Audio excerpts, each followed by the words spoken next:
दोस्तों नमस्कार, स्वागत है आप सभी का इस सेशन पे। हर दिन सुबह 9 बजे करते हैं हम इंग्लिश के क्वेश्चन की प्रैक्टिस। तो वो प्रैक्टिस दोस्तों हम लोग रेगुलरली कंटिन्यू करते जाते हैं। शुरुआत करते हैं दोस्तों आज के सेशन की भी। कल हम लोगों ने कुछ क्वेश्चंस किए थे और उस क्वेश्चन से हमने काफी कुछ सीखा। आज भी हमारे पास कुछ क्वेश्चंस हैं, तो प्रैक्टिस करना शुरू कर देते हैं। एक एक करके क्वेश्चन मैं लगाऊंगा। मैंने एक क्वेश्चन दिया था आपको होमवर्क में, है ना, वो आप लोगों को कमेंट में आंसर करना था। वो क्वेश्चन ये था, जरा इसको आप फिर से देखेंगे। 1 मिनट का दोस्तों हम इसमें टाइम लेते हैं और आप लोग इसे करना शुरू करेंगे। जो लोग बिल्कुल एकदम नए हैं मैं उन सबको बता दूं, यह हमारा क्वेश्चन है जिस क्वेश्चन में आपको एरर ढूंढना है। एरर यहां पर एक से ज्यादा पार्ट में हो सकता है, तो आपको एक से ज्यादा पार्ट में क्या क्या एरर है आपको वो बताना है। तो आपको आंसर में A B C D E करके नहीं लिखना है, आपको पर्टिकुलर वर्ड बताना है। फॉर एग्जांपल गिविंग में गड़बड़ है तो लगो गिविंग, या जो आपको लगता है वो आपने लिख दिया। ऐसे करके आपको बताना है कि किसमें क्या क्या गलती है। ठीक है, तो चलिए शुरू करते हैं दोस्तों। और आपको इसमें मैं टाइम दे रहा हूं पूरे 60 सेकंड का। आप इसे देखो और आपको बताना है क्या इसमें गड़बड़ है। ठीक है, 60 सेकेंड दोस्तों आप सबके लिए। सब लोग देखो और बताएं इसमें क्या आंसर हो सकता है ना। करेज है।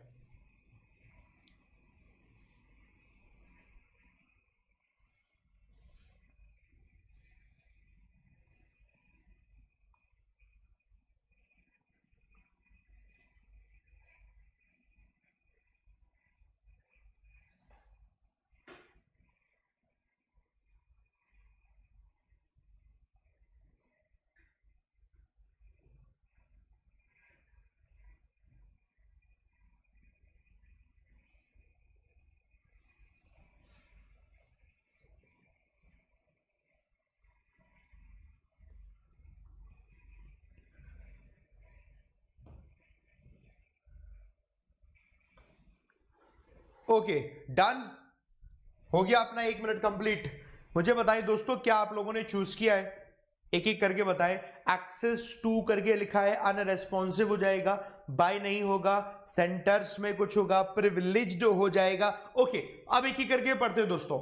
गिविंग अनरेस्पॉन्सिव पॉलिटिकल पार्टीज, जैसे आप देखते हो ना दोस्तों, कोई सेंटेंस स्टार्ट हो रखा है जहां पर वर्ब में आईएनजी लगा हुआ है। इसका मतलब क्या हो रखा है दोस्तों, या तो वो सब्जेक्ट की तरह बनेगा, प्रेजेंट पार्टिसिपल टाइप का बन रहा है, कुछ बन रहा है। एडजेक्टिव तो है नहीं, यानी प्रेजेंट पार्टिसिपल है नहीं, तो सब्जेक्ट की तरह बनेगा। लेकिन ये सब्जेक्ट भी तो नहीं है दोस्तों, सेंटेंस तो यही खत्म हो रखा है देखो। उसके बाद फिर नया सेंटेंस स्टार्ट हो रखा है, ये सब्जेक्ट भी नहीं है गिविंग। अगर ये सब्जेक्ट भी नहीं है, जैसे कि मैं एग्जांपल देता हूं, मैंने कहा कि ऐसे लिखा मैंने, क्रिएटिंग न्यू प्रोडक्ट्स, नए प्रोडक्ट्स क्रिएट करना, आगे सेंटेंस लिख देंगे, will prove beneficial. For example ऐसे लिखा हम लोगों ने। तो यहां पर हम देखते हैं ना, क्रिएटिंग तो क्रिएटिंग सब्जेक्ट होता है, तो इसके लिए हमारी ये वर्ब भी होती है ना, तभी तो जाकर वो बनता है sentence.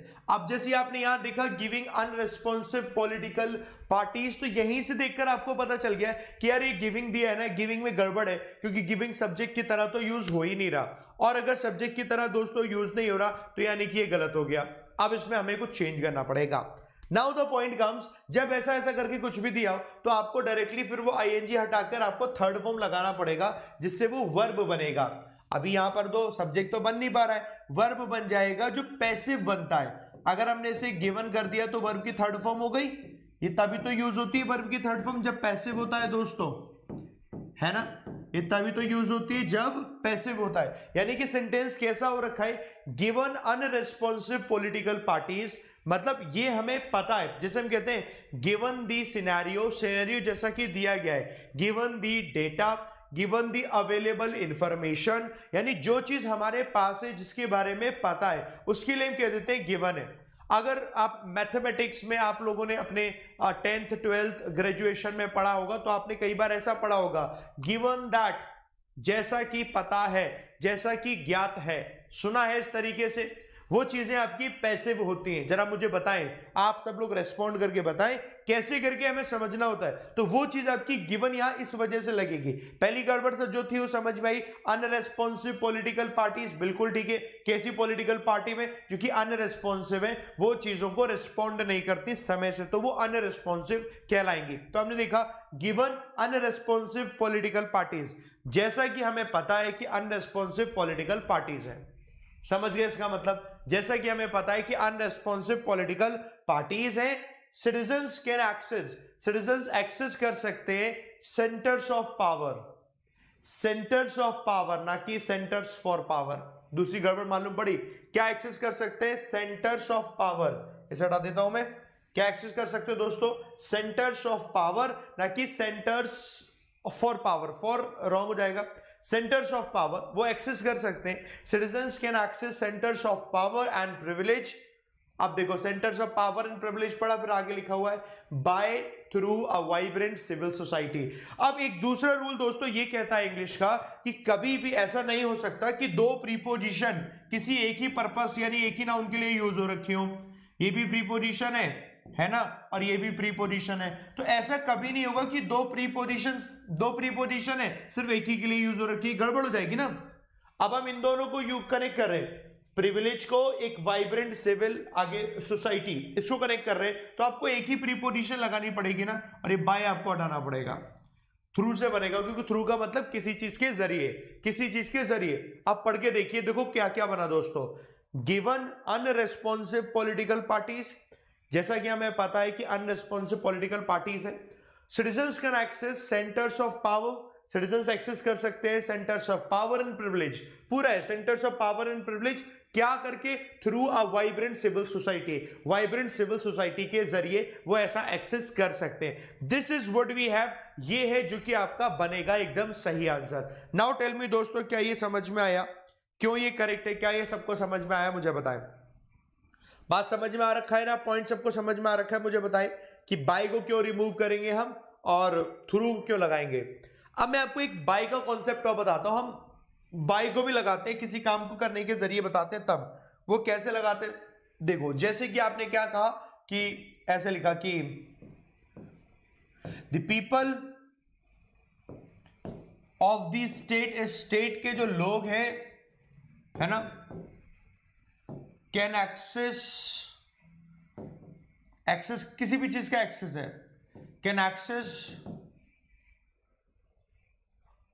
To the new laws, नए लॉज का उनके पास एक्सेस है। क्या करके वो इन्हें एक्सेस मिल सकता है? बाय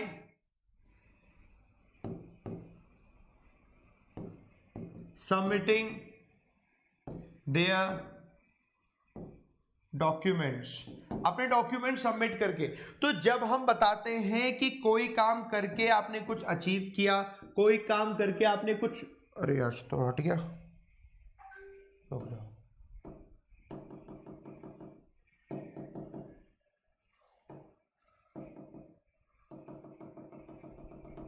चलो हट गया, कोई बात नहीं। अरे सबमिटिंग दियर डॉक्यूमेंट्स ऐसे करके लिखा। तो कोई काम करके की बात होती है ना, तब आप तो बाय लगाते हैं। By doing something, by working hard, आपने कुछ कर लिया है ना, by creating something new, by contributing your money, by expending your money, your time, ऐसे करके कुछ भी आप काम करके तब आप बाय लगाते हैं। तो ये है हमारे सामने जो कि हमने समझ लिया। समझ गए तो मुझे बोले जी सर समझ गए, डन है ना। सर जो आपने वर्कशीट दी है उसकी पीडीएफ नहीं मिल रही है बेटा, उसकी पीडीएफ एक वीडियो किया था मैंने, उस वीडियो के डिस्क्रिप्शन में डाली हुई थी। इसके डिस्क्रिप्शन में चलो इस वीडियो खत्म होकर डाल दूंगा, वो ढूंढ लेना अगर नहीं मिली होगी, आप रह गए होंगे तो, ठीक है। वैसे बहुत सारे बच्चों ने डाउनलोड कर ली थी, चलो कोई बात नहीं। मैं एक मोस्ट प्रोबेबली आज शाम को हो सकता है या फिर कल मैं आपको एक पीडीएफ और देने वाला हूँ, है ना। तो उसमें मैं जब पीडीएफ दूंगा ना, तो पुरानी वाली पीडीएफ का भी लिंक डाल दूंगा, तो दोनों डाउनलोड कर लेना, ठीक है। तो उसके लिए भी ये भी बढ़िया रहेगा, पुराना भी मिल जाएगा, कोई रह गया होगा तो। चलो ठीक है ना, चलो से करें। दिमाग लगाना दोस्तों, एक से ज्यादा पार्ट में एरर हो सकता है। चलिए लगाइए दिमाग, बताइए इसमें क्या सही जाएगा, है ना।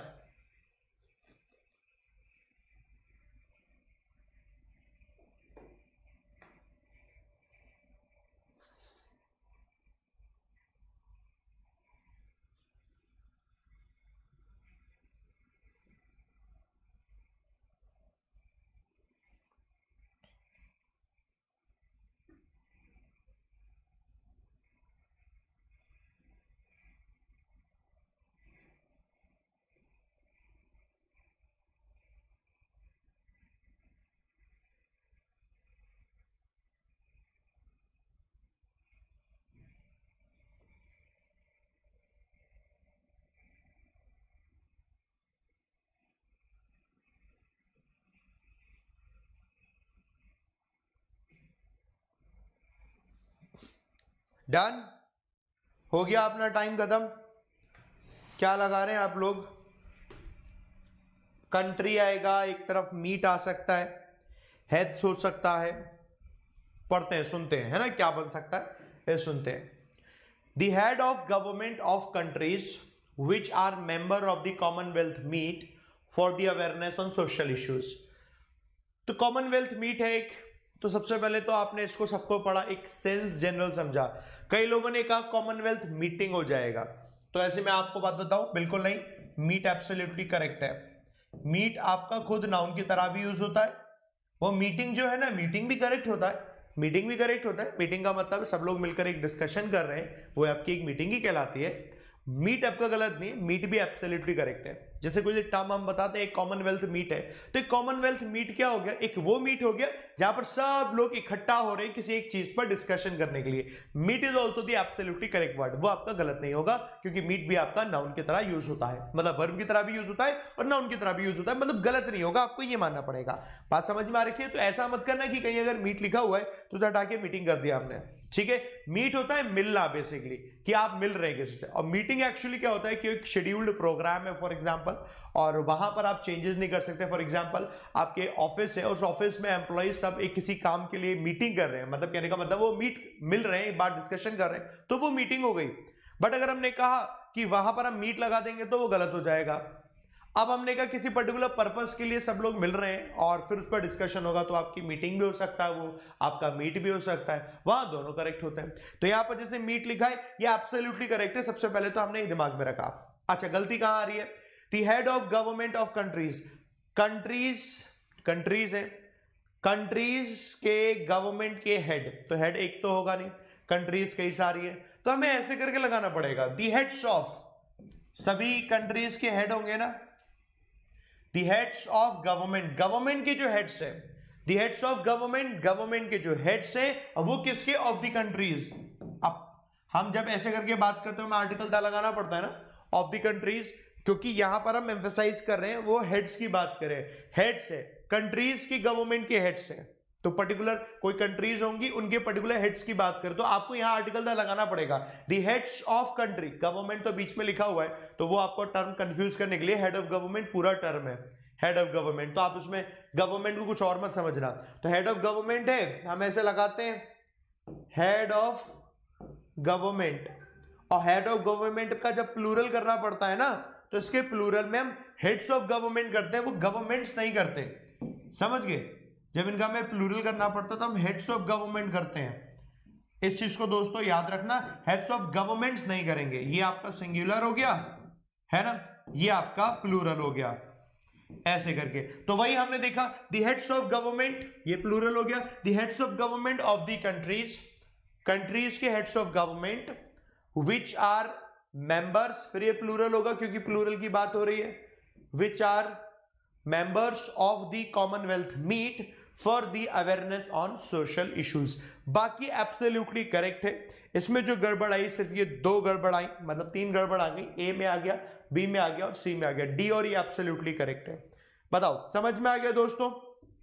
हु आर दी मेंबर्स लगाएंगे, हु नहीं लगाएंगे दोस्तों। जब कभी भी हम यहां पर हेड्स की बात करें, मतलब बेसिकली हम यहाँ कंट्रीज की बात करें, वो जो कंट्रीज इन्हें कंट्रीज ही है उनको लेकर बात हो रही है, तो विच आपका कंट्रीज को लेकर यूज हो रखा होता है, पर्सन को लेकर यूज नहीं हो रखा, एब्सोल्युटली करेक्ट होगा विच, हु नहीं लगाएंगे। जब यहां पर मेंबर्स वर्ड लिखा होता है किसी भी तरीके से, यहां मेंबर्स वो मतलब पर्सन की बात होती है। अब मेंबर तो कोई भी हो सकता है ना, कंट्री भी मेंबर हो सकती है, पर्सन भी मेंबर हो सकता है, वो जिस कॉन्टेक्स्ट में यूज करेंगे उस कॉन्टेक्स्ट में यूज करेंगे। अदरवाइज तो आपने कहा कि कोई कंट्री मेंबर है, तो आप कहोगे कंट्री कैसे मेंबर होगी, होगा तो कोई पर्सन ही ना, जैसे कि प्राइम मिनिस्टर, जैसे कि प्रेसिडेंट, होगा तो वही। कॉन्टेक्स्ट हम देखेंगे कि किस वर्ड को यूज कर रहे हैं। वर्ड में अगर हम कंट्री वर्ड को यूज करें तो डेफिनेटली क्या हो गया कि वो कंट्री है तो विच के तौर पर यूज होगा, अगर वहां पर हम पर्सन के तौर पर यूज कर रहे हैं तो फिर वो हु बनेगा। अंतर समझ में आ रहा है ना दोस्तों कि कब हम कैसे यूज करेंगे, डिपेंड्स अपॉन द कॉन्टेक्स्ट, कैसा कॉन्टेक्स्ट हमारा यूज हो रखा है, समझ गए? Done done done done done, clear हो गया है ना? डन, ठीक है। चलो अब दोस्तों हम आगे बढ़ते हैं ना, यहां पर हम आगे बढ़ते हैं।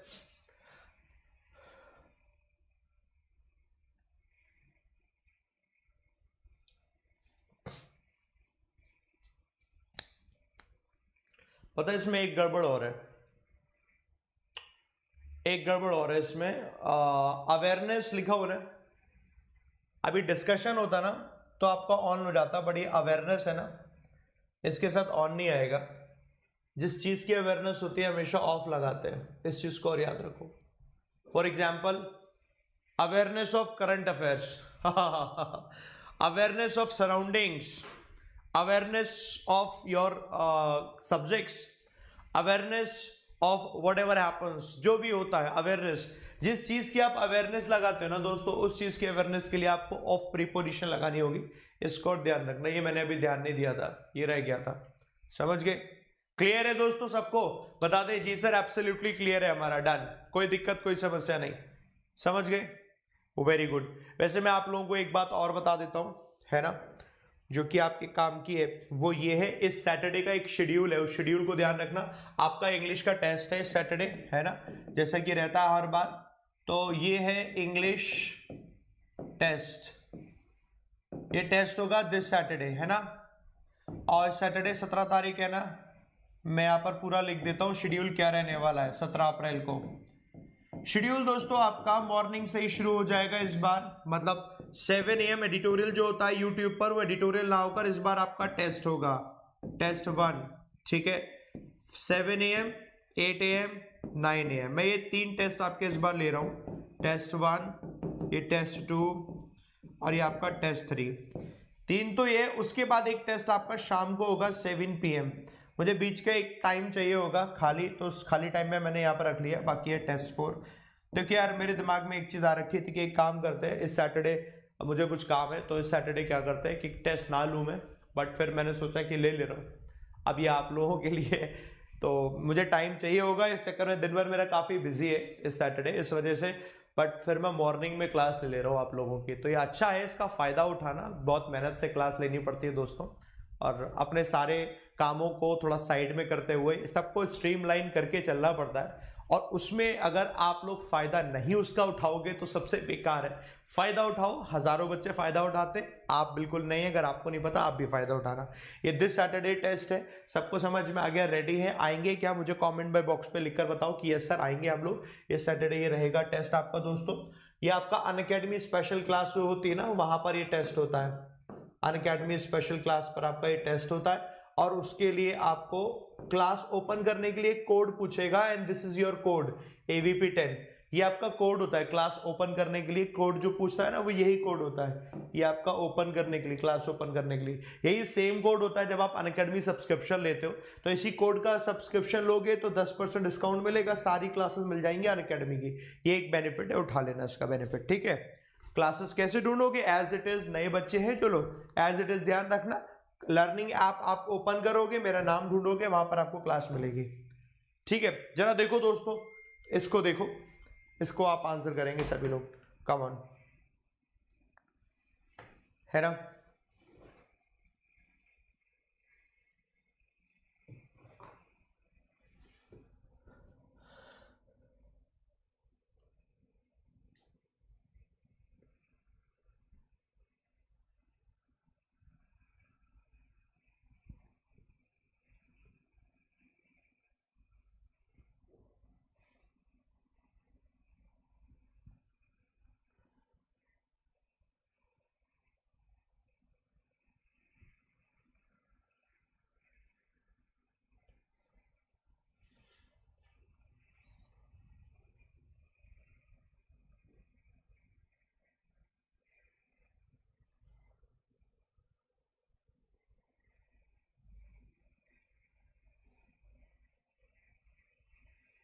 Okay done.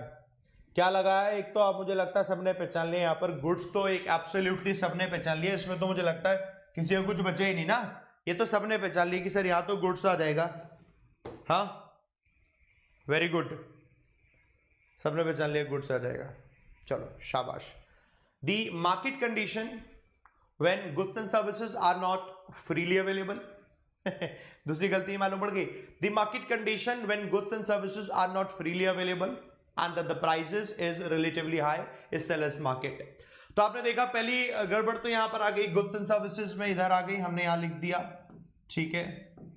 हमने कहा ये आ गया goods and services are not, ये लिखा है फ्री अवेलेबल। अवेलेबल आपका एडजेक्टिव है, एडजेक्टिव को जो क्वालिफाई करेगा वो वर्ड आपका एडवर्ब होना चाहिए। ये आपका दोस्तों एडजेक्टिव है ना, इसको क्वालिफाई करने वाला वर्ड यहाँ है। तो जो भी एडजेक्टिव को क्वालिफाई करता है उससे पहले जो वर्ड होता है वो आपका एडवर्ब होना चाहिए। और फ्री खुद एडजेक्टिव है, एडवर्ब होता है फ्रीली, स्वतंत्र रूप से, है ना। तो हमने कहा goods and services are not freely available and thus the prices are, and thus the prices, prices ये सब्जेक्ट है जो कि प्लूरल है, तो इसकी जगह क्या होना चाहिए, आर होना चाहिए। दूसरी गलती ये पता चल गई। Thus the prices are relatively high, prices relatively ज्यादा है।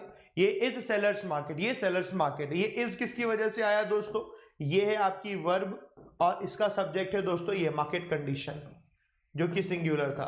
तो वो एक्चुअली वो है दी market condition is sellers market. Market condition क्या है, सेलर की मार्केट है। मार्केट कंडीशन ऐसी है कि सेलर की मार्केट है, सेलर की मार्केट है जहां पर क्या है, goods and services are not freely available thus the prices are relatively high. जहां पर goods and services freely available नहीं है और प्राइसेस रिलेटिवली हाई, इसीलिए कह रहे हैं कि जो मार्केट कंडीशन है वो सेलर्स मार्केट है, यानी सेलर की मार्केट है। ये कहने का इनका मतलब है। समझ में आ गया पूरा मतलब, और गलती समझ में आ गई सबको, ये क्या क्या गलती है एक बार सब लोग मुझे बता दें।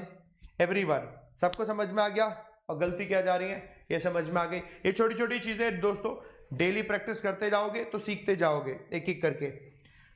सेलर्स मार्केट बिल्कुल ठीक है, सेलर्स मार्केट है, सेलर की मार्केट। सेलर्स मार्केट का मतलब पता क्या हो जाता है कि जो व्यक्ति बेच रहा है उसके हिसाब से, जो बेच रहा है उसको मर्जी है कि वो किसी प्रोडक्ट को फ्रीली अवेलेबल करवा रहा है कि नहीं करवा रहा, उसी हिसाब से वो किसी प्रोडक्ट के प्राइसेस क्या रख रहा है कि नहीं, क्या नहीं रख रहा। ये सेलर के हिसाब से हो गई, कंज्यूमर के हिसाब से नहीं हो गई। तो ये इन्होंने बोला कि जो मार्केट कंडीशन है वो सेलर्स मार्केट है। सेलर्स मार्केट है नहीं, सेलर के हिसाब से। कैसे सेलर के हिसाब से, जब goods and services are not freely available और जो प्राइसेस है उसकी वजह से, and thus the prices are relatively high, prices relatively ज्यादा होते हैं। वैसे मैं इसका एक रूल बता दूं आपको, जरा वो भी लिख लो रिलेटिवली हाई को।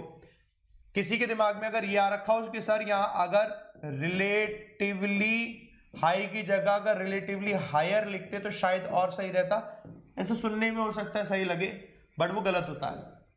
इसको याद रखो कि कहीं भी अगर आपका रिलेटिवली लिखा हो, है ना, कंपैरेटिवली लिखा हो, है ना, फेयरली लिखा हो, ये आर है, आर, फेयरली लिखा हो, साफ नहीं बना, अरे भाई क्या, फेयरली लिखा हो, इनके बाद जो एडजेक्टिव आता है ना दोस्तों वो हमेशा याद रखना है पॉजिटिव डिग्री में रहता है। जो एडजेक्टिव रहेगा वो हमेशा पॉजिटिव डिग्री का रहेगा, इस चीज को याद रखिएगा। कभी उसे कंपैरेटिव और सुपरलेटिव डिग्री में नहीं करेंगे। इसी वजह से यहां पर क्या लिखा था, हाई लिखा था, और इसको लेकर भी एरर पूछ लिया जाता है ना।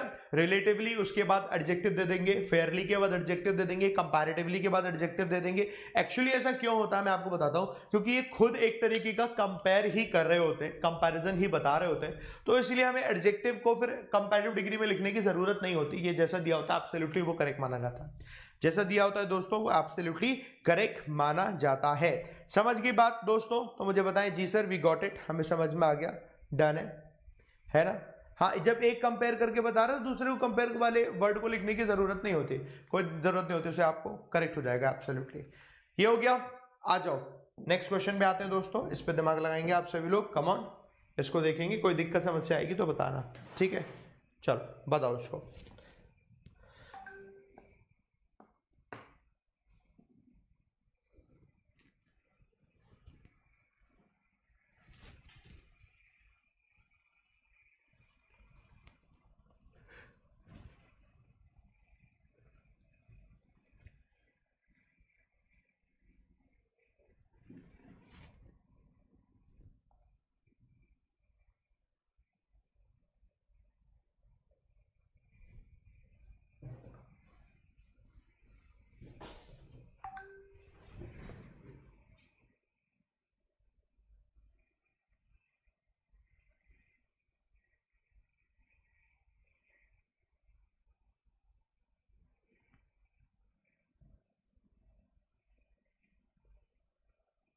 क्या सोचा दोस्तों, बन गया?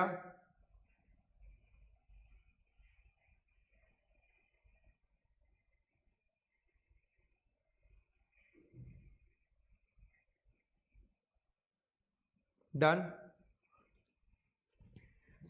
एडिशन टू आ रखा है काफी सारा, पावर ऑफ करके आ रखा है, जरा हम देख लेते हैं यहां पर, है ना। देखो पढ़ना शुरू करो। In addition the use of the EU soft power strategic, in addition, तो तुरंत दिमाग में बहुत से लोगों की आया कि सर इन एडिशन टू कर दो। दोस्तों वो दो अलग अलग चीजें हैं। जब आप इन एडिशन टू करते हैं ना,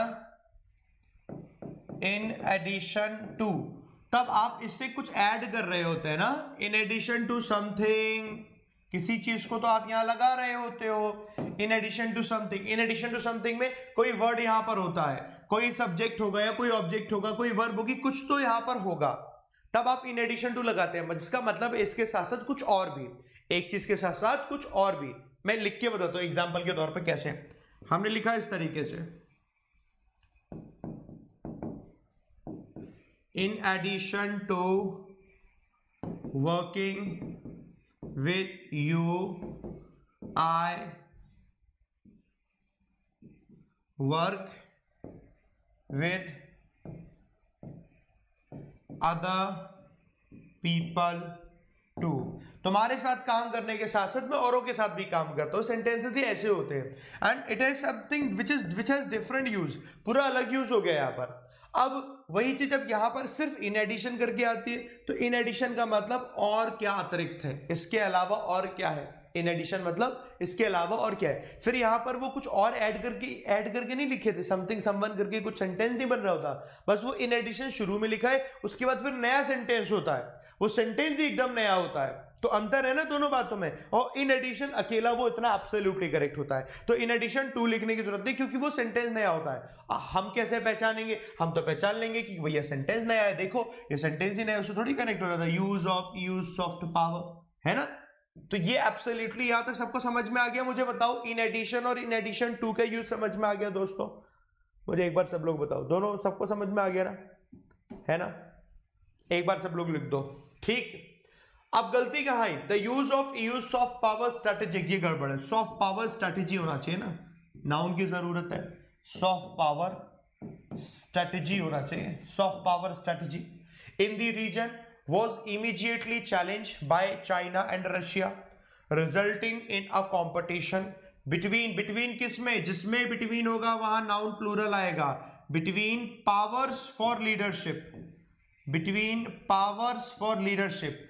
अब यहां एक कंफ्यूजन आता है, सर पावर ऑफ लीडरशिप आना चाहिए क्या? नहीं, ये पावर शक्ति की बात नहीं है, ये पावर्स है। पावर्स फॉर लीडरशिप का मतलब है ये पावर्स कंट्रीज की बात हो रही है। जब हम कहते हैं कि जितनी भी बिगेस्ट पावर्स है इन दी वर्ल्ड, तो biggest powers in the world का मतलब हम बिगेस्ट कंट्रीज की बात कर रहे हैं, पावरफुल नेशंस की बात कर रहे हैं। तो जहां जहां कहीं भी हम पावर शब्द का इस्तेमाल कर रहे होते हैं, तो हमें देखना होता है वो पावर एक्चुअली शक्ति की बात हो रही है या पावर एक्चुअली नेशन की बात हो रही है। Try to read it again.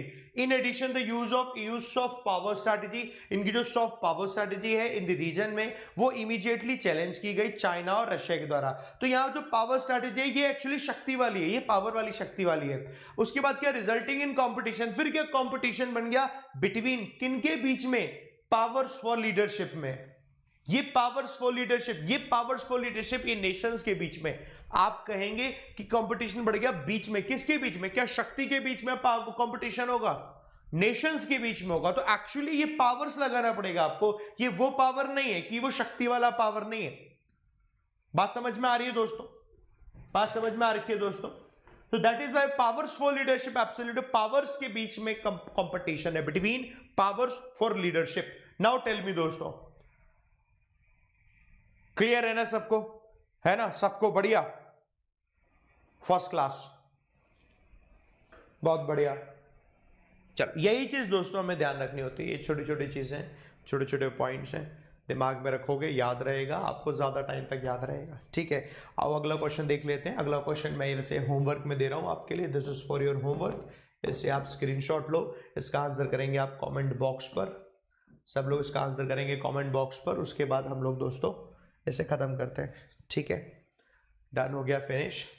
चलो बाकी अब आप लोगों के लिए एक और इन्फॉर्मेशन है। आप में से सभी लोग, कई सारे लोग हैं दोस्तों जो ऑलरेडी प्लस पर आ रखे हैं, प्लस पर पढ़ रहे हैं, बट वो लोग क्या है, कई सारे लोग कल एडमिशन लिया, बहुत सारे लोगों ने परसों एडमिशन लिया, तो उनकी कुछ ना कुछ क्लासेस छूट रही हैं। हम नहीं चाहते कि किसी की कोई क्लासेस छूटे।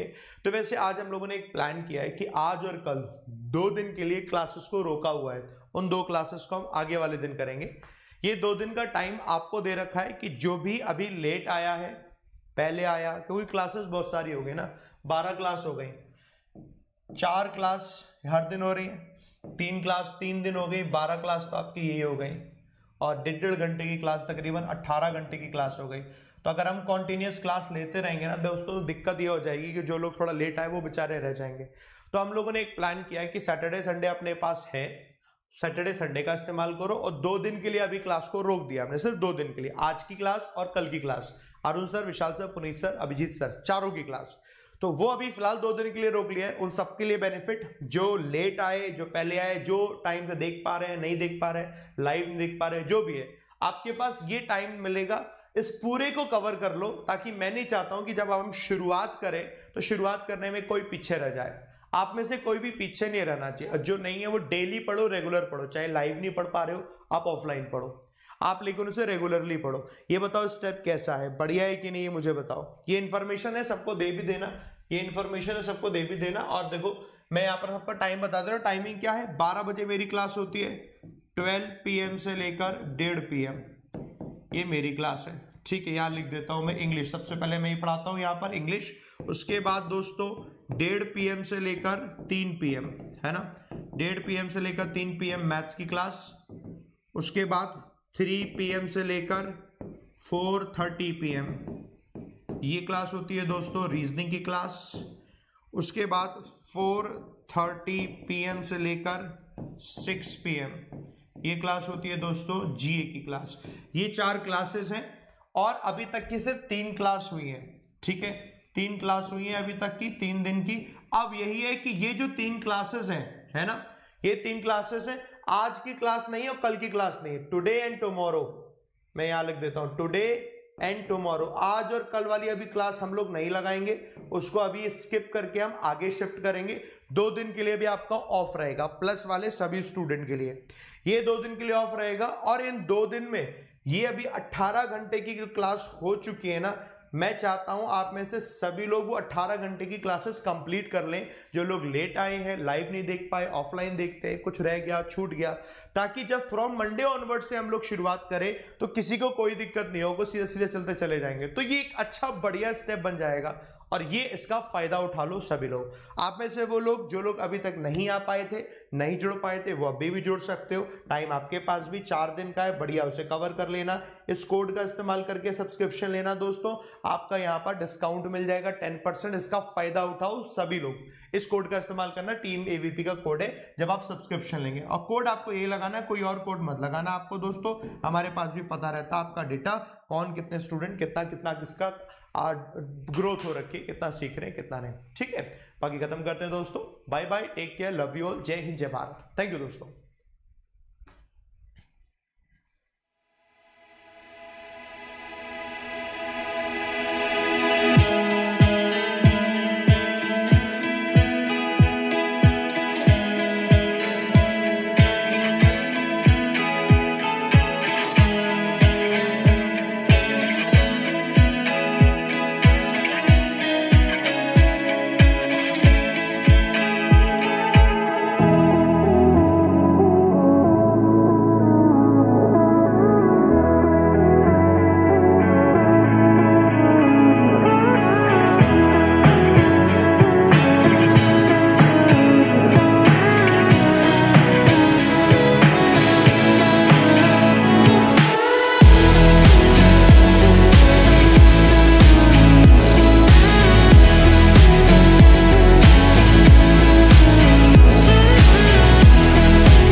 हाय एवरीवन, कैसे हैं आप सभी लोग। सुबह के 9 बज चुके हैं। नाउ वी आर लाइव, हम लोग कनेक्ट हो चुके हैं और हर दिन की तरह आज भी करेंगे हम लोग क्वेश्चन की प्रैक्टिस। शुरुआत करते हैं क्वेश्चन की प्रैक्टिस के लिए। आप में से बहुत से लोग जो बिल्कुल एकदम नए हैं, आप लोगों को मैं बता दूं, आप में से सभी लोग रीडिंग अगर अपनी इंप्रूव करना चाहते हो तो उसके लिए एक ही सोर्स है, वो है न्यूज़पेपर को पढ़ना। द हिंदू एडिटोरियल रेगुलरली सुबह 7 बजे होता है। आप में से कितने लोग हैं जो इस सेशन को देखते हैं, मुझे लिख के देना यस सर देखते हैं, और अगर देखते हैं तो इंप्रूवमेंट कितना होता है ये भी मुझे बताना। बड़ा शानदार डिस्कशन मैं कराता हूं। और वो लोग जो बिल्कुल एकदम नए हैं, जिन्हें नहीं पता, वो लोग क्या करना, आज आप सर्च करना इस वीडियो के बाद एडिटोरियल बाय विशाल सर, या फिर लिखना the Hindu editorial by Vishal sir, और या फिर लिखना editorial by Vishal sir, date डाल देना। आपको हर दिन का सेशन मिल जाएगा। अगर आप लाइव नहीं देख पाते हो, सुबह लाइव कनेक्ट नहीं हो पाते हो तो लाइव कनेक्ट हो जाते हो तो लाइव तो आप देख ही लोगे, लाइव नहीं कनेक्ट हो पाते लाइव तो आप वैसे देख लीजिए। अपने हिसाब से अपने अकॉर्डिंग आप इसे कर सकते हो, इसे पढ़ सकते हो। ये बहुत जरूरी क्यों होता है, क्योंकि जब आप रीडिंग को इंप्रूव कर लेते हो तो आपकी अंडरस्टैंडिंग इंप्रूव हो जाती है। तो जब आप यहाँ पर एरर कर रहे हो, फेलर कर रहे हो, क्लोजनेस कर रहे हो, आरसी कर रहे हो, तो उसमें आपको बड़ा इंप्रूवमेंट मिलता है, क्योंकि आपने क्या किया, वहां पर रीडिंग को अपना बहुत अच्छा कर लिया। तो इसलिए रीडिंग बहुत बड़ा पार्ट होता है किसी भी तरीके के इंग्लिश के क्वेश्चन को सॉल्व करने के लिए, चाहे वो ग्रामर हो, वोकैब हो, चाहे फिर वो आपका सच का मतलब रीडिंग वाला ही हो। रीडिंग है तो सब कुछ है, रीडिंग नहीं तो आधा अधूरा रह जाएगा। वो आधा अधूरा अपना रहना नहीं है, मजबूत करके रखना है। ठीक है, कल मैंने दोस्तों एक क्वेश्चन दिया था, उस क्वेश्चन को सॉल्व करने के लिए बोला था। आप लोग मुझे बताएं क्या उसका जवाब है, मैं आपको फिर समझाता हूं उस क्वेश्चन के बारे में। तो क्वेश्चन हियर इट इज, जो कि ये रहा क्वेश्चन, ये रहा क्वेश्चन। ये था, यहां आपसे पूछा गया था कि आपको करेक्ट पार्ट चूज करना है, चूज द करेक्ट पार्ट, है ना। इसको थोड़ा सा हाईलाइट कर लेते हैं। हाँ, choose the correct part, correct part को चूज करो, choose the correct part, correct part को चूज करिए। जरा आप चूज करके मुझे बताओ यहां करेक्ट पार्ट क्या है, देन उसके बाद मैं आपको बताता हूं। ठीक है, मैं यहां पर टाइम ले लेता हूं आपका, ये रहा आपका टाइम, 60 सेकंड का आपका टाइम है।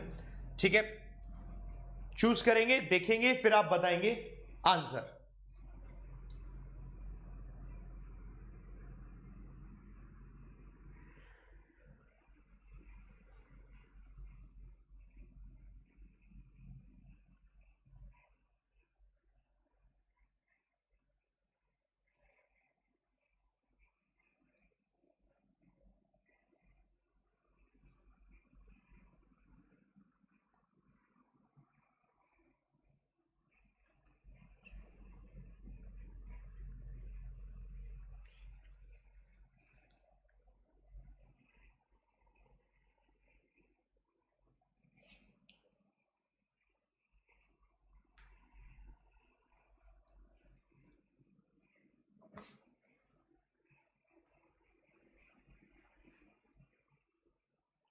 Times up.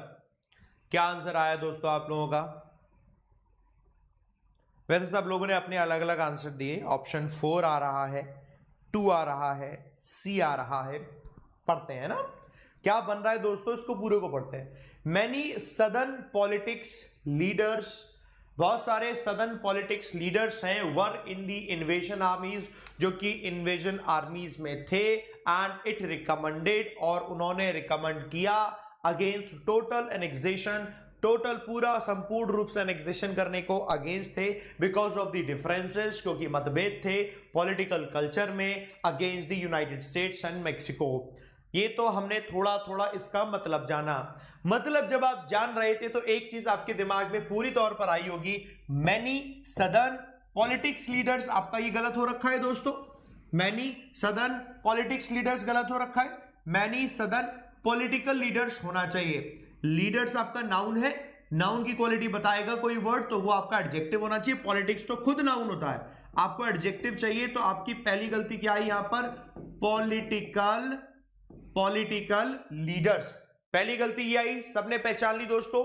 नाउन है, नाउन की क्वालिटी बताई जा रही है तो आपको लगाना है एडजेक्टिव। हमने देखा many southern political leaders were in the invasion आर्मीज, वो इन्वेजन आर्मीज में थे, एंड इट रिकमेंडेड, उन पॉलिटिकल लीडर्स ने रिकमेंड किया था। ये नाउन है और इस नाउन का प्रोनाउन यहां यूज होगा, इस नाउन का प्रोनाउन यहां यूज होगा तो वो तो नाउन प्लूरल है, लीडर्स है, लोगों की बात हो रही है, तो इट कैसे आ सकता है?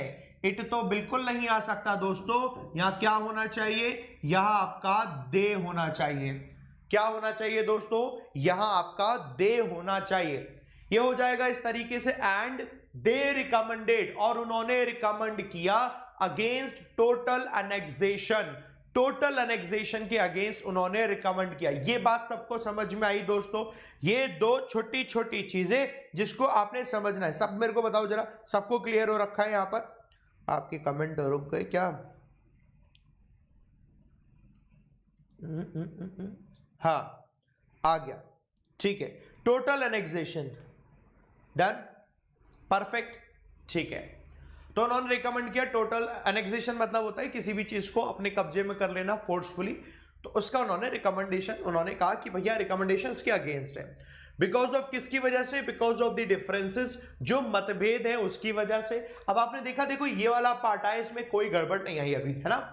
invasion armies and they recommended against total annexation because of the differences। ये वाला पार्ट पूरा absolutely बच गया। आगे पढ़े, the differences in political culture, political culture में मतभेद होने की वजह से। मतभेद किन दोनों के बीच में मतभेद है, या किन ज्यादा लोगों के बीच में मतभेद है? आपने कहा इन दोनों के बीच में मतभेद है, यूनाइटेड स्टेट्स और मैक्सिको के बीच में मतभेद है। इन दो के बीच की बात हो रही है, इन दो के बीच की बात आ रही, तो हम अगेंस्ट क्यों लगाएंगे? फिर तो हमें यहां पर बिटवीन लगाना चाहिए। क्या लगाना चाहिए दोस्तों? फिर तो हमें यहां पर बिटवीन लगाना चाहिए, between the United states and Mexico, between the United states and Mexico, between the United states and Mexico. क्या ये बात दोस्तों आपको समझ में आई? तो मुझे बताएं। जी सर, एब्सोल्युटली समझ में आ गई। आर्मीज एब्सोल्युटली करेक्ट वर्ड है दोस्तों। जिनको डाउट हो रखा है सर क्या हम इन्वेजन आर्मी कहेंगे? आर्मी क्या होती है? एक तरीके की नंबर ऑफ सोल्जर का ग्रुप है, वो है आपकी आर्मी। जब वही चीज प्लूरल हो जाते हैं, यानी कि वही ग्रुप आपके प्लूरल हो जाते हैं, तो वही आपकी आर्मी से हटकर आर्मीज हो जाता है। समझ में आ गया ना? एन एब्सोल्युटली करेक्ट वर्ड है आर्मीज, कोई उसमें गलती नहीं है। समझ गए? तो अपनी जो गलती नहीं थी, यानी जो करेक्ट था, वो ये वाला पार्ट था, अगेंस्ट वाला पार्ट, यानी कि ये वाला पार्ट करेक्ट था, and that is why answer is third. This is the answer, ये वाला आपका आंसर। समझ गए दोस्तों? मुझे बताएं। जी सर, समझ गए, एब्सोल्युटली डन। गलती क्या थी वो समझना जरूरी है, सही क्या है वो समझना जरूरी है। एनी अदर कंफ्यूजन तो मुझे बता दो। एनेक्सेशन का मतलब है किसी भी राज्य को हड़प लेना, है ना?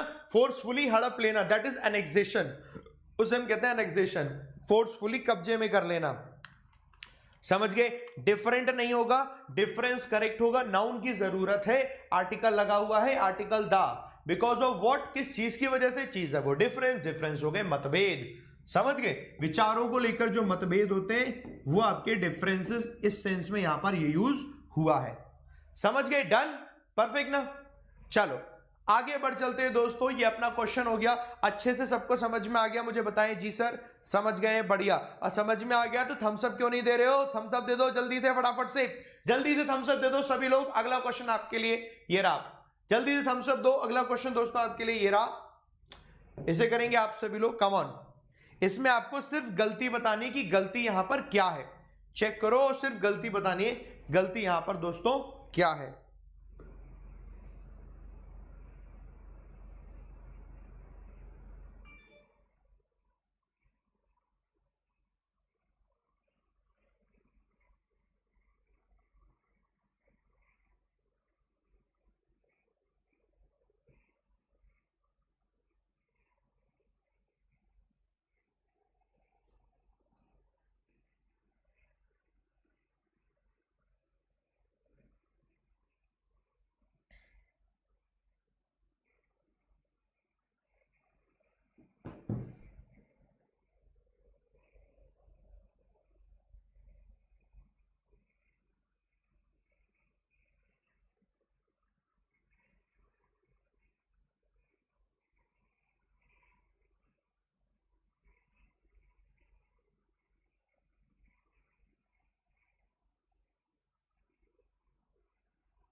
ओके डन, आंसर आना शुरू हुआ क्या?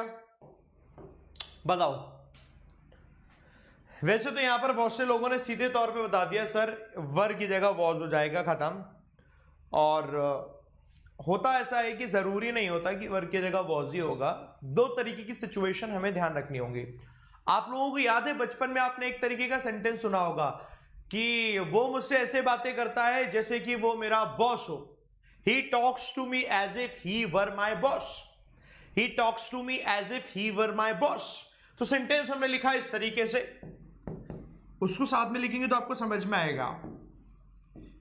ही talks to me as if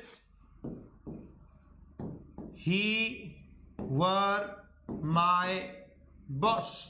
जैसे हमने कहा वो मुझसे ऐसे बातें करता है जैसे कि वो मेरा बॉस हो। क्या वो सच में बॉस है? नहीं है, सिर्फ वो ऐसी बातें करता है। सिर्फ ये मतलब रियल नहीं है, अनरियल चीजों को बता रहा होता है कि अगर मैं चिड़िया होता तो उड़ जाता, ऐसा सेंटेंस सुना है ना, if I were a bird I would fly, ऐसे करके। अगर मैं प्राइम मिनिस्टर होता तो फिर मैं ऐसा कोई काम कर देता, if I were a prime minister I would do something, ऐसे करके। तो ऐसे सेंटेंसेस जो थे हमारे, उन सेंटेंसेस को हम कहते थे कि इमेजिनेशन वाले सेंटेंसेस हैं। These all are the unreal situations। ये इमेजिनेशन के सेंटेंसेस हैं, अनरियल सिचुएशन पर बेस्ड सेंटेंसेस हैं। तो जब आप कहते हैं कि ये अनरियल और इमेजिनेशन वाले सेंटेंसेस होते हैं ना दोस्तों, तो इसमें हमें ये ध्यान रखना होता है कि जो भी वर्ब यहां पर आएगी, है ना, सब्जेक्ट है, तो जो भी यहां पर वर्ब आएगी दोस्तों, वो वर्ब अगर बी वर्ब की जगह जरूरत पड़ती है, बी वर्ब का मतलब इज, एम, आर, वॉज, वर, अगर ये कुछ आ रहा होगा तो वो हमेशा आपका वर ही रहना चाहिए, WERE, वर ही रहना चाहिए। लेकिन वो कब? जब अनरियल सिचुएशंस होती हैं, चाहे सब्जेक्ट सिंगुलर हो चाहे सब्जेक्ट प्लूरल हो। मतलब ही लिखा होगा तो भी वर आएगा, इसकी जगह दे लिखा होता तो भी वर आता, आई लिखा होता तो भी वर आता, शी लिखा होता तो भी वर आता, किसी का नेम दिया होता तो भी वर आता। Why? Because this is based on imagination. Imagination पर बेस्ड होगी इस वजह से, अनरियल सिचुएशन पर बेस्ड होगी इस वजह से। Now the question comes over here, ये सिचुएशन अनरियल सिचुएशन पर बेस्ड नहीं है। जैसे कि इट अपीयर्ड टू अस, ऐसा हमें प्रतीत हुआ, as if he were unaware, जैसे कि वो अवेयर नहीं है। ये इमेजिनेशन थोड़ी है, अनरियल सिचुएशन थोड़ी है, ये नॉर्मल सेंटेंस हो गया। क्या हमें ऐसा लगा कि जैसे उसे पता नहीं है, हमें ऐसा लगा जैसे कि वो ही नहीं जानता, हमें ऐसा लगा जैसे कि वो इसके बारे में नहीं जानता। तो this is not the unreal situation, ये एक सिंपल सेंटेंस था, सिंपल सेंटेंस था। हमें कई बार कंफ्यूजन ऐसे आ जाता है कि अरे एज इफ लिखा हुआ है तो वर होगा, तो इसलिए वर नहीं होगा। अंतर समझ में आ रहा है ना? ये सिंपल यहां तो वॉज होगा क्योंकि यहां ये अनरियल नहीं है सिचुएशन, अनरियल सिचुएशन यहां है ना। वो ऐसे बातें करता है जैसे कि वो एक जानवर हो ऐसे करके सेंटेंसेस। वो ऐसे बात करता है जैसे कि वो एक पक्षी हो, ऐसे करके सेंटेंसेस। वो ऐसी हरकतें करता है जैसे कि वो कुछ हो, ऐसे करके। वो अनरियल सिचुएशंस होती हैं, वहां पर हमारा वर लगता है। क्या ये बात दोस्तों आपको समझ में आई? सर लोग आंसर पलट रहे हैं लोग आंसर पलट रहे हैं, आंसर मत पलटो यार, तुम लोग सही थे, मैंने पूरा डिटेल समझाया हुआ है, आंसर मत पलटो।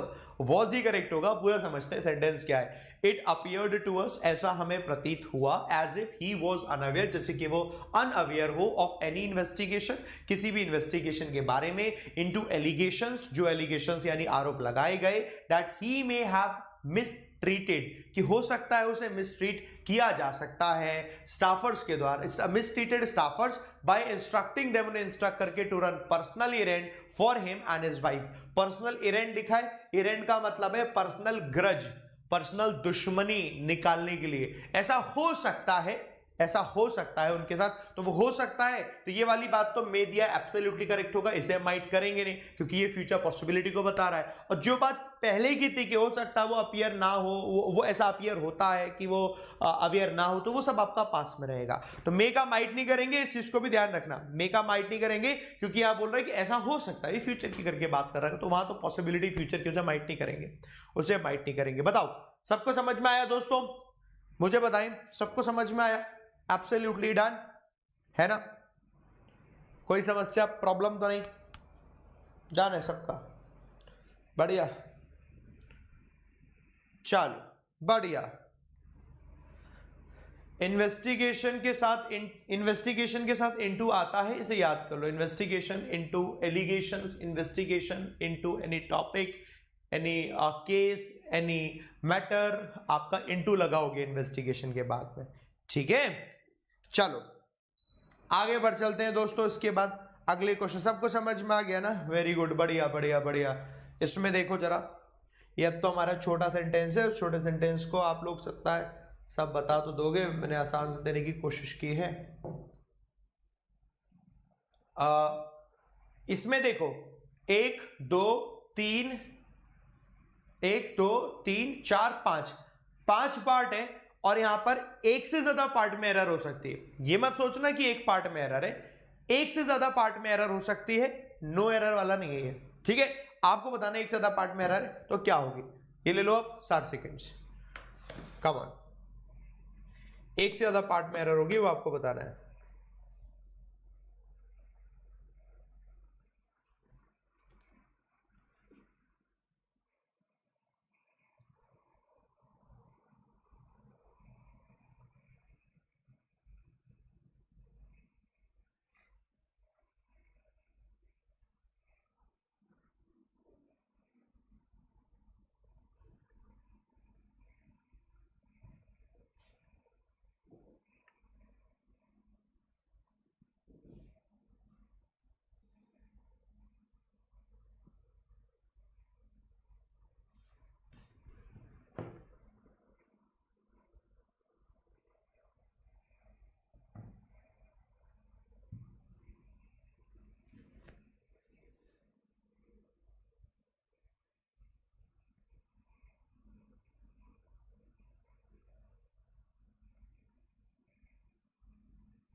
डन। ए में और डी सी में बता रहे हैं, ए में गड़बड़ हो सकती है और सी में गड़बड़ हो सकती है। चलो समझते हैं कि गड़बड़ होगी तो दोस्तों किस में गड़बड़ होगी, बड़े ध्यान से देखना है। वन ऑफ बिगेस्ट प्रॉब्लम, तो सबसे पहली बात तो यार ये हो जाता है कि हम सुपरलेटिव डिग्री की बात करते हैं, आर्टिकल दा चाहिए। ये गलती सबने पहचानी होगी, वन ऑफ द बिगेस्ट करके आना चाहिए यहां पर। हाँ, one of the biggest problems होना चाहिए दोस्तों, one of the biggest problems होना चाहिए, यस और no. One of the biggest problems होना चाहिए, इतना बताओ, इतना सबको समझ में आया। कई सारी बड़ी समस्याओं में से एक, ज्यादा में से एक की बात हो रही है, ज्यादा में से एक की बात हो रही है, ज्यादा में से एक की बात हो रही है। क्या ये बात समझ में आ रही है? यानी कि one of the biggest problems, कई सारी समस्याओं में से एक की बात हो रही है, यानी कि आगे आपको प्रॉब्लम्स ही करना पड़ेगा, उसमें से एक की बात हो रही है। One of the biggest problems we face at our country, अपनी कंट्री में जो हम फेस करते हैं वो क्या है? इज आवर इनेबिलिटी, वो हमारी इनेबिलिटी है टू वर्क इन टीम, किसी भी टीम में काम करने की एबिलिटी। ये जब हम लगाते हैं are ability to do something, are ability और are inability to do something, 2+ verb की फर्स्ट फॉर्म ही आप लगाएंगे जो कि वहां पर काम आएगा। तो आप ऐसे लिख लो, ऐसे करके, एबिलिटी है ना, इसके बाद 2+ वर्ब की फर्स्ट फॉर्म, वर्ब आती है तो 2+ वर्ब की फर्स्ट फॉर्म आती है, एबिलिटी और इनेबिलिटी,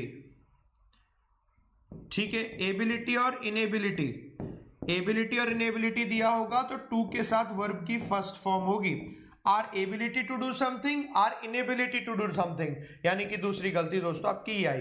तो पार्ट ए, पार्ट बी और पार्ट डी में आपकी गलती थी। बात समझ में आ गया? बात समझ में आ गया दोस्तों, है ना? यस और नो? एट एब्सोल्युटली करेक्ट है, वो कोई गड़बड़ नहीं है। अब अगर यहां पर इन आर कंट्री लिखा होता तो भी करेक्ट है, एट आर कंट्री लिखा है तो भी करेक्ट है, वो गड़बड़ नहीं है, एब्सोल्युटली करेक्ट है, उसमें आप ऐसे गलती नहीं लगाओगे, ठीक है, उसमें आप गलती नहीं लगाओगे। वैसा कोई रूल नहीं होता ना, जैसे रूल हो पर्टिकुलराइज करके तब तो वो आपकी एक गलती होगी कि नहीं फिक्स्ड यही आता है, तो कुछ फिक्स्ड करके तो होता नहीं है, ठीक है। वो सही है, आपके एक जनरल सेंस को बता रखा है, एब्सोल्युटली करेक्ट है वहां पर। डन सबको? मुझे बताएं जी सर, परफेक्ट है, सीख गए, सीखे ना? शाबाश। आओ अब अगला क्वेश्चन देखेंगे। समझ में आ रहा है तो लाइक बटन में प्रेस करके मुझे बताओ जी सर समझ में आ रहा है, हम लोग सीख रहे हैं, हाँ ठीक है। सर टीम्स का टीम कर दो। क्यों टीम्स का टीम कर दो? क्या कहीं कोई कह रहा है कि सिंगुलर एक ही टीम होनी चाहिए? हमारी एबिलिटी टीम्स में काम करने की कैसी है, कैसी नहीं? हमारी एबिलिटी टीम में काम करने की कैसी है, कैसी नहीं? क्या कहीं कुछ फिक्स्ड है कि नहीं सिंगुलर ही करना है या प्लूरल ही करना है? नहीं है फिक्स्ड। इस बात को अपने दिमाग में रखो हर जगह, जब तक कहीं कोई रिजिडली नहीं कही जा रही बात कि ये सिंगुलर ही होना चाहिए या प्लूरल ही होना चाहिए, तब तक जो जैसा दिया है एब्सोल्युटली करेक्ट होता है। बात समझ में आ रही है? तब तक जो जैसा दिया है वो एब्सोल्युटली करेक्ट होता है। You can not make any change, कोई आप बदलाव नहीं करेंगे। क्या ये बात समझ में आई दोस्तों? सब लोग बताओ, क्या ये बात समझ में आई? मुझे एक बार बताएं सब लोग, एब्सोल्युटली सब लोग मुझे बताओ। ये वाली बात है जो दोस्तों अपने दिमाग में रखनी है, ठीक है? परफेक्ट, आगे बढ़ते हैं। अगला क्वेश्चन दोस्तों आपके लिए ये रहा, ठीक है? 60 सेकंड लेते हैं, ठीक है? बताओ।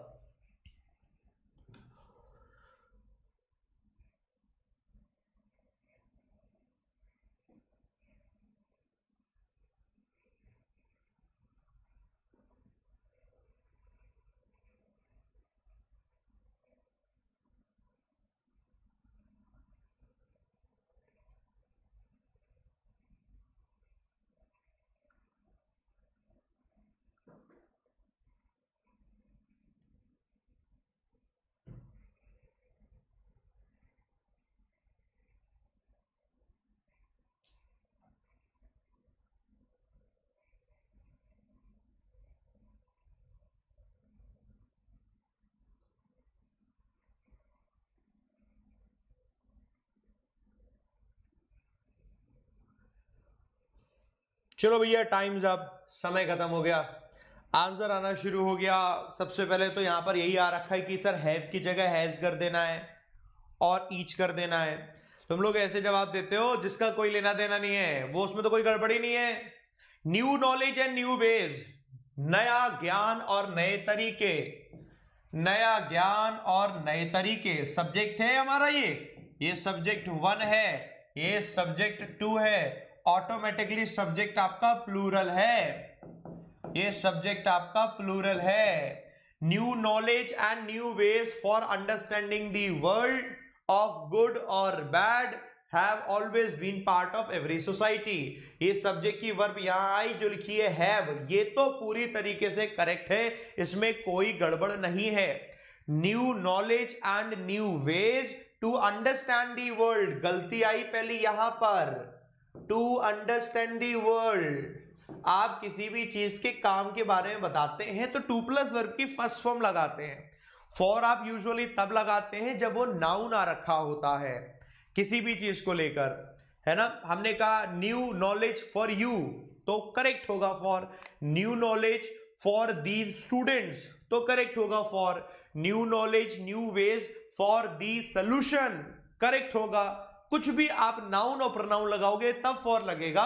वर्ब के लिए टू प्लस वर्ब की फर्स्ट फॉर्म आती है जब कोई भी ऐसा काम बताया जा रहा है, कोई वर्क हो रहा है, तब दोस्तों ये चीज ध्यान रखनी होती है। जब कोई काम बताया जा रहा है, कोई वर्क बताया जा रहा है, जैसे अभी पिछले सेंटेंस में देखा था, वैसे ही दोस्तों यहां पर भी है। हमने लिखना है टू प्लस वर्ब की फर्स्ट फॉर्म, हो गया टू अंडरस्टैंड दी वर्ल्ड।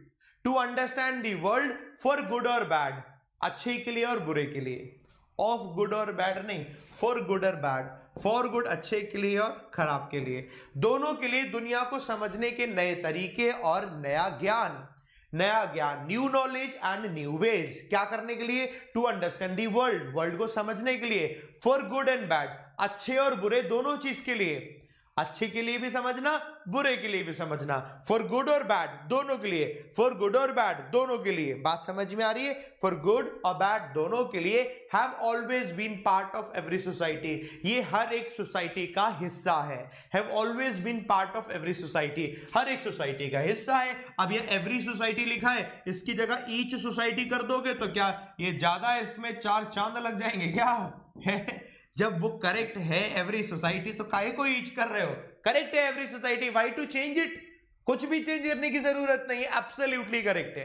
कुछ भी बदलने की, चेंज करने की जरूरत दोस्तों है ही नहीं, हमें करना ही नहीं है चेंज। आप बताओ, आप बताओ, क्लियर हो गई ये बात सभी को? बताओ, क्लियर हो गई बात सभी को? है ना, है ना, सबको क्लियर है? डन। हाँ, एक लड़के को क्लियर नहीं है, बाकी सबको क्लियर है। अरे मेरे दोस्त प्रशांत, तुमने जितना ध्यान कॉपी पेस्ट करने में लगाया, फॉर अंडरस्टैंडिंग सही होगा, फॉर अंडरस्टैंडिंग सही होगा, उसमें से थोड़ा सा, थोड़ी सी अपनी आंख खोल के यहाँ पे सामने देख लो, मैंने बताया है कि क्यों गलत होगा। अब एक ही चीज को कॉपी पेस्ट करोगे, 3-4 बार और कॉपी पेस्ट करोगे तो ब्लॉक हो जाओगे। तो रुक जाओ, किसी और को भी कमेंट कर लेने दो, सबके लिए है प्लेटफॉर्म, सबको लिख लेने दो भैया। थोड़ा दिमाग यहां देख लो, मैंने कुछ समझाया है तुम्हें। वो लड़का बस कॉपी पेस्ट करने में लगा, कॉपी पेस्ट के पैसे लगते ना तो कंगाल हो गए होते बहुत लोग, और तुम भी उनमें से एक और रखे हो। तो रुक जाओ, सुन लिया मैंने, देख लिया। और यहां ध्यान रखो, 2+वर्ब की फर्स्ट फॉर्म कब लगता है, फॉर कब लगता है, पूरा बता दिया मैंने। नाउन होता है, प्रोनाउन होता है, और तुम अपने में ही मगन हो कि हम नहीं सुनेंगे सर की, हाँ हम तो अपने हिसाब से चलेंगे। तो ऐसा थोड़ी काम चलेगा, लिखने दो यार सबको।